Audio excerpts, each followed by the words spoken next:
Okay, so we'll speak about a little bit about the importance of waking up on time in the morning and praying early. One of our dear friends asked us to make a little bit of chizuk in this matter, so this is what we're going to do. So the pasuk tells us in Parshat Balak that Bilam got up very early in the morning and he saddled his donkey.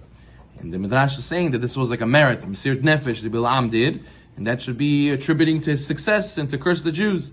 But the Midrash says, you know who also saddled his donkey very early in the morning? Avraham Avinu. Avraham Avinu also saddled his donkey very early in the morning to go do Akedat Yishak. And the Midrash says, Bizchud, Avraham Avinu is getting up early. It already set up a merit to block the cursing power of Bilam. Even though Bilam also got up early, Avraham Avinu already got up early first. So therefore, that Bizchud protected us. So you see the power of a person getting up early. It can protect a person from a lot of calamities, a lot of gzerot, a lot of bad decrees. As the Gemara of Sechet Brachot says, whoever goes and gets up and prays Geula l'tfilah, somech Geula l'tfilah, he prays Gal Yisrael right away, Amidah. And Tosot says that really means talking about Netz. He prays Gal Yisrael Amidah by Netz, by sunrise Minyan. Such a person, the Gemara says, a smile will not leave his face the entire day. How could it be a smile won't leave a face the entire day? Bad things happen, no, to people? No. The power of the Netz will nullify those decrees. Or, he'll go through the decree, but he'll do it with joy. He'll do it, look at it as kapara, he'll look at it as, it's okay, it's all from Hashem. That's the zechut, and that's the power of how the Netz can change your life, change your mentality. Also, we saw that the Midrash explains that Bilam, why did he get up early? He got up early because Balak promised him silver and gold. He's going to give him a lot of money. A lot of people, they say, Rabbi, it's very hard for me to get up on time. It's very hard for me to come to Minyan. But when it comes to work, right away he's up in the morning. I have to be there on time. I have to go and show up. What are the customers going to say? What is my employer going to say? Am I going to get paid? He comes with puffy eyes. He comes and he's all prepared. He comes and he pushes himself, even though he was late, 2 o'clock in the morning, he went to sleep because of some shashlik he went to. He doesn't care. I have to go to work. There's no such thing. I can't. He rushes. He pushes himself even though he's tired. He tells everybody, don't bother me. I'm busy. I have to go to work right now. I can't take the kids to school. I can't. I have to. And he makes a big deal about it. Bilam, look how he ran to go and do this job for money, for Balak, to curse the Jews. We have to learn ourselves also. If you're able to run for your parnasah, you're able to run for your job, you're able to go and put yourself together, even though you're exhausted for your work.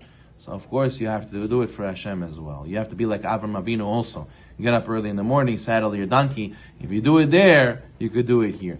Problem is, we don't view the Netz as the same as work. We don't realize the work is only going to give you bracha. You're going to come home with money because you went to the Netz, because you prayed for it first, because you got up early in the morning. Everybody knows. Ranat Sayod Bogdayod. The one who gets up early gets blessed, gets given from God.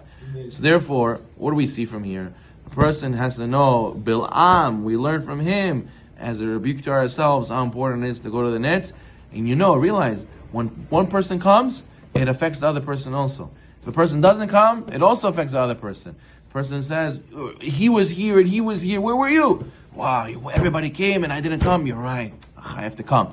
But when a person doesn't come and this person doesn't come, that other person goes, okay, so nobody's coming, I also don't come. So this is the power of everybody getting motivated together, and we motivate each other, and we have to realize how much a bracha this gives us. Okay, now we'll go back to what we were speaking about before, and Rising against writes that the next command we have to speak about, first we were speaking about Hashem has to be our king. You should, right? Hashem says, I am the God who took you out of Egypt. The next commandment was, Lo yelecha elokim acherim. You shall not have any other gods befanai, in front of me, in my presence. We're not allowed to believe in any other power besides for God. We do what God says, not what other people say. A lot of times we're very scared for society. Today, especially, people are scared to say how they feel and act how they feel because of what is society going to be. Maybe people will cancel me. Cancel culture. I cannot have an opinion because people are going to cancel me. Chas v'shalom. Then what? People say, Rabbi, I want to cover my hair as a lady, but then my family's going to tell me I look babusia. Or people are going to tell me, oh, you got ftaro etash, you got second floor over here, I see. You're a fanatic now. So therefore, Rabbi, that's why I don't cover my hair. Guy says, why don't you go to work without kippah? People look at me funny, my friends, I don't know, I don't feel comfortable wearing kippah. Why? Why should you go be scared of society? Do what you believe in. They're not going to hurt you. If the guy walking in Manhattan was allowed to have spiky boots and care, so how come you can't have a kippah? Look at all the Hasidim, they run around with payas and they're bekasha, and nobody makes fun of them. You should be proud of yourself. And if you don't, and you care what society says, oh, but my friend's going to make fun of me, or this, I don't think I'm ready, because of what people are going to say. Such a person, Hashem says, you're having other gods, because of what people are going to say, you're changing your life. You're supposed to change your life based on what I say, what the Torah says. Don't have any other gods in my presence. So therefore, a person has to know not to be afraid of a society, only to be afraid of Hashem. You have to have B'sirut Nefesh. Imagine Abraham Avinu was scared of what his family is going to say. He's going to be scared of what his parents are going to say. He's going to be afraid of what his friends are going to say. People thought he was crazy. He's the only one who's saying to everybody, you guys are crazy, you're serving idols. If there was no mightiness of Eitan, the Gemara says, the Midrash says, he was mighty, Avraham Avinu. He had courage. If he didn't have that courage, then what would happen? We have no Am Yisrael. There will be no Am Yisrael today. Am Yisrael is who they are because they have courage. We do the right thing. We don't have any other gods besides for HaKadosh Baruch Hu. So therefore, a person has to be careful not to give into the influence of others for bad, only for good. And then we also have anger. Anger, the Gemara says, whoever gets angry to the point he's going to break something, it's like Yisrael Avodah Zarah. And Hashem says, do not have any other gods. Do not let yourself get angry to the point where you're going to hurt somebody, you're going to break something, you're going to strike somebody. The Torah tells us that Hashem considers such a thing. You don't believe that everything happens to you is from God. If you do, so why are you getting so angry? Must be you don't believe this is good for you. Why don't you believe this is good for you? Because you believe you know what's good for you. You have to have more emunah and realize everything's from Hashem. A person who is in front of a great person. I'm meeting with the president now. A French diplomat is meeting with the president. He's meeting with the king. And the kid comes in the room, his son comes in the room and flips over the cups of tea. You're going to go and scream at your son in front of him? No, it's not kavod. You go tell him, take my son out, I'm going to speak to him later.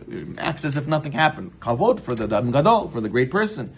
That's how a person's supposed to feel in front of HaKadosh Baruch Hu all the time. How can I go and flip a table now? How can I go and scream and yell? How can I go and punch in front of this great person, which is HaKadosh Baruch Hu? So therefore, a person has to know this fulfillment of this pasuk, do not have other gods, means don't give in to society just because of what your religious level is, and you're scared what people are going to say.